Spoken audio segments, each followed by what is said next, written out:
गे माई दुभिया भोजन करू सामहे चकेबा। लागी गेल पान के दुकान आगे माई दुभिया भोजन करू सामहे चकेबा। लागी गेल पान के दुकान गे माई सेहो पान खेलनी बड़का भैया। रंगिल बत्तीसो मुख दांत आगे माई सेहो पान खेलनी छोटका भैया।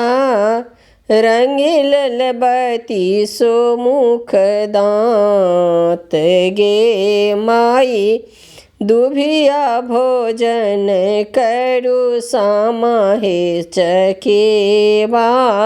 गे माई दुभिया भोजन करू सामहे चकेबा।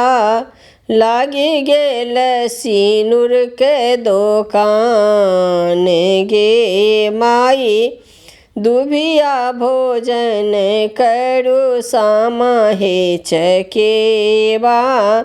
लागी गेल सिनुर के दुकान गे माई सेहो सिनुर पहिरतु भौजो से अइहब भौजो जुगे जुगे बढ़नु अहि बात आगे माई सेहो सिनुर पहिरतु भौजो से अइहब भौजो जुगे जुगे बढ़नु अहि बात गे माई दुभिया भोजन करू सामहे चकेबा।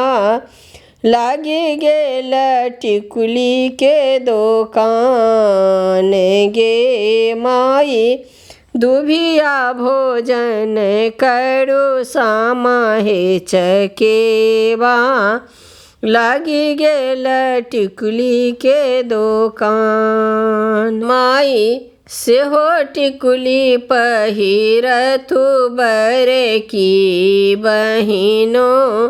झलकती जाथु ससुरारी गे माई सेहो टिकुली पहिरतु बड़की बहिनो। झलकत जाथु ससुरारी गे माई झलकती जाथु ससुरारी आगे माई दुभिया भोजन करू सामहे चकेबा। लागी गेल पान के दुकान।